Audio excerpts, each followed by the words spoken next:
दोस्तों आज के वीडियो में हम जानकारी देंगे कि क्या पति व पत्नी दोनों पीएम किसान योजना का लाभ प्राप्त कर सकते हैं और अगर दोनों लाभ प्राप्त कर सकते हैं तो किन शर्तों के आधार पर। साथ ही पीएम किसान योजना की एलिजिबिलिटी क्राइटेरिया क्या है, कौन कौन से लोग पीएम किसान योजना के लिए पात्र हैं, पात्रता शर्तों में कुछ बदलाव किए गए हैं तो आखिर कौन कौन से बदलाव किए गए हैं, पहले कौन से लोग पात्र थे अब कौन से लोग पात्र होंगे, पूरी जानकारी इस वीडियो में मैं आप लोगों को देने वाला हूं। बस आप लोगों से एक ही रिक्वेस्ट है, अगर अभी तक आपने हमारे इस चैनल पीएम किसान इन्फो को सब्सक्राइब नहीं किया है तो प्लीज इसे सब्सक्राइब कर लीजिएगा, साथ ही साथ बेल आइकन को अवश्य प्रेस कर लीजिएगा ताकि जैसे हम इस तरह का कोई भी दूसरा वीडियो अपलोड करें तो उसका नोटिफिकेशन आपको सबसे पहले मिले और आप हमारे उस वीडियो को देख करके लाभ प्राप्त कर सके। चलिए शुरू करते हैं। दोस्तों पीएम किसान योजना की शुरुआत वर्ष 2019 में की गई थी। इस योजना के माध्यम से केंद्र सरकार देश के पात्र किसानों को साल में 6,000 रुपए की आर्थिक सहायता प्रदान करती है। इस योजना के माध्यम से सरकार अब तक कुल 13 किस्तों में 26,000 रुपए की आर्थिक सहायता किसानों को दे चुकी है। हालांकि कुछ राज्य सरकारें अपनी तरफ से भी इसमें कंट्रीब्यूशन करके किसानों की मदद कर रही हैं। कुछ राज्यों में केंद्र सरकार 6,000 रुपए देता है तो 6,000 रुपए राज्य सरकार भी मिलाती हैं तो 12,000 रुपए किसानों को मिलते हैं साल में। वहीं कुछ राज्य हैं जो कि अपनी तरफ से 4,000 रुपए का कंट्रीब्यूशन करते हैं तो उन राज्यों में किसानों को साल में 10,000 रुपए की आर्थिक सहायता मिल सकती है। दोस्तों अब बात कर लेते हैं कि क्या पति व पत्नी दोनों इस योजना के लिए पात्र हैं, क्योंकि बहुत सारे ऐसे भी लोग हैं जो कि पति पत्नी दोनों इस योजना का लाभ प्राप्त कर रहे हैं या फिर कर रहे थे।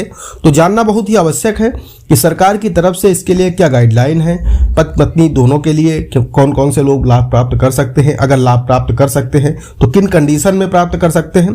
तो इसका जवाब है नहीं।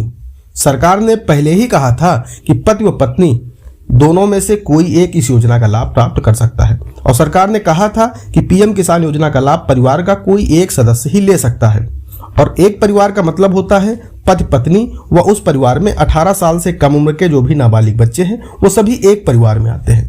तो इसलिए उस पूरे एक परिवार में चाहे पति लाभ ले ले, अगर पत्नी के नाम जमीन है तो चाहे पत्नी लाभ ले ले, जो नाबालिग बच्चे हैं उन्हें भी यह लाभ नहीं मिल सकता भले ही उनके नाम पर जमीन हो। दोस्तों एलिजिबिलिटी क्राइटेरिया की बात करें यानी पात्रता शर्तों की, तो पहले यह योजना सिर्फ 2 हेक्टेयर तक के किसानों के लिए प्रारंभ की गई थी कि जिन किसानों के पास 2 हेक्टेयर से कम जमीन है वही लोग पीएम किसान योजना के लिए पात्र होंगे जब इस योजना की शुभारंभ किया गया था।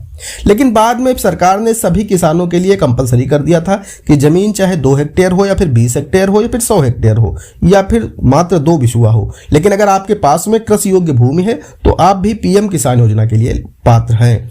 मतलब बाद में इसमें परिवर्तन किया गया था, पहले 2 हेक्टेयर तक के छोटे किसानों के लिए थी, बाद में इसे सभी किसानों के लिए कर दिया गया था। दोस्तों बात करें पीएम किसान एलिजिबिलिटी क्राइटेरिया के पॉइंट्स की, तो यहाँ पर 7 पॉइंट बनाए गए हैं। उनमें से पहला पॉइंट है अगर आप टैक्स पेयर हैं तो आप इस योजना के लिए अपात्र होंगे, यानी अगर आप आयकर दाता हैं तो आप इस योजना के लिए अपात्र हैं। जब इस योजना का शुभारंभ किया गया था तब आप टैक्स पेयर नहीं थे, आप लाभ प्राप्त कर रहे थे और अभी तक आप लाभ प्राप्त कर रहे हैं तो फिर आप गलत कर रहे हैं। अगर आप बाद में टैक्स पेयर हो गए हैं, मान लीजिए आपने 8-10 किस्तों तक टैक्स पेयर नहीं रहे, उसके बाद से आप टैक्स पेयर हो गए हैं, तो जब से आप टैक्स पेयर हुए हैं तब से आपको इस योजना का लाभ नहीं मिलना चाहिए, यानी आपको स्वतः ही इस योजना को छोड़ देना चाहिए। जो भी पैसा आपने टैक्स पेयर होने के बाद लिया है वो आपको रिफंड कर देना चाहिए और उससे पहले जो आपको लाभ मिला है जब आप टैक्स पेयर नहीं थे तब आप उसके लिए पात्र थे।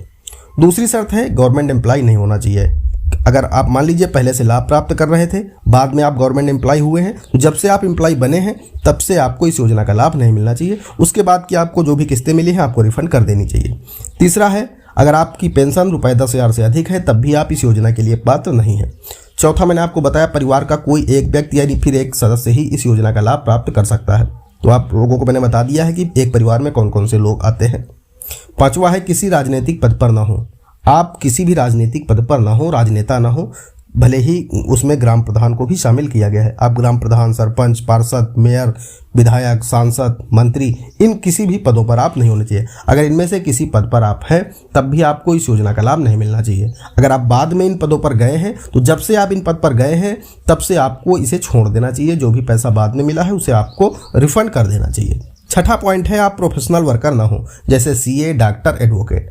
अगर आप कोई इस तरह का प्रोफेशनल काम करते हैं तो भी आप इस योजना के लिए पात्र नहीं हैं। और सातवां व लास्ट पॉइंट ये है कि आपके पास में कृषि योग्य भूमि होना आवश्यक है, तभी आप इस योजना के लिए पात्र होंगे।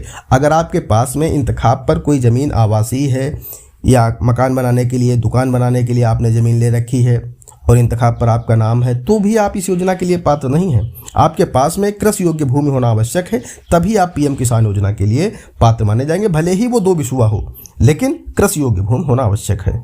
दोस्तों, जो लोग इन शर्तों को पूरा करते हैं वही लोग इस योजना के लिए पात्र होंगे। आशा करते हैं जानकारी पसंद आई होगी। अगर जानकारी पसंद आई हो तो प्लीज़ वीडियो को एक लाइक जरूर करिएगा। साथ ही साथ चैनल पर नए हैं, चैनल पर पहली बार आए हैं तो चैनल को सब्सक्राइब जरूर करिएगा। दोस्तों, आज के वीडियो में इतना ही। मिलते हैं अगले वीडियो में किसी अगले इंटरेस्टिंग टॉपिक के साथ। तब तक के लिए जय हिंद, जय भारत।